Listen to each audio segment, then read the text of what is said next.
Hello guys, in this video I'm going to discuss the topic code optimization, and under this topic we have to learn principal sources of optimization and optimization of basic blocks that we will discuss in the coming videos. And today we are going to have a look on the short intro on this code optimization. And the code generated by the compiler can be made faster, or it takes less space, or both. And some transformation can be applied on this, that is called optimization or optimization transformation. And there are certain criteria for this code optimization, that is, number one, it should preserve the meaning of the program. That is, it should not change the output or produce error for a given input, and this approach is called safe approach. And number two, it eventually improve the efficiency of the program by a reusable amount, and that may increase the size of the code or may slow the program slightly, but it should improve the efficiency. And number three, it must be worth with the effort.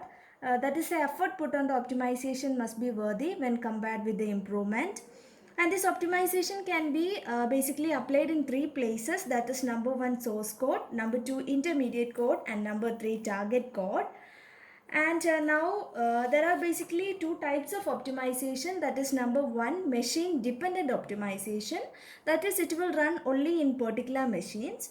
And number two, machine independent optimization, that means that it can be used for any machine. And this optimization can be basically done in two phases, that is, number one, local optimization, and number two, global optimization. Local optimization means transformations are applied on a small segment of the program like basic block. In the case of this global optimization, that is global. That means transformations are applied over the large segment of the program like loop, procedures, functions, etc. Now let's look on what is basic block and flow graphs. In the case of this basic block, it is a sequence of consecutive three address statements which may be entered only at the beginning, and when entered, these statements are executed in a sequence without halting or branching. That is, it must enter only at the beginning, and when entered, the statements are executed in a sequence. And in the case of flow graph, it is a pictorial representation of the control flow analysis in a program. That is, it will say about the control flow of the program. And it shows a relationship among the basic block. And here in this case, the nodes represent the basic block and the edges represent the control flow. And if there is an edge from B1 to B2, the control transfers from the last statement which is written over here in B1 to the first statement which is written over here in B2. And we can say that the B1 is called the predecessor of B2, and this B2, it is a successor of B1. And we can write it as a directed graph, that is, G, it is equal to N E N0, and where N represents a set of basic block, E is a set of control flow, and N0, it is a starting node. And now I will make it clear for you guys. Now let us consider a pseudo code for the count of odd and even. That is, first of all, we will initialize even is equal to 0, odd is equal to 0, and I it is equal to 0.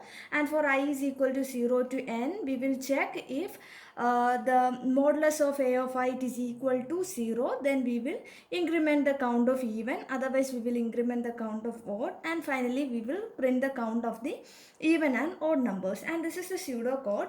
And for this basic block, we have to generate the three address code and all. And in this session, I am making it clear for you guys how to draw the basic block, and this is the that I will draw for you.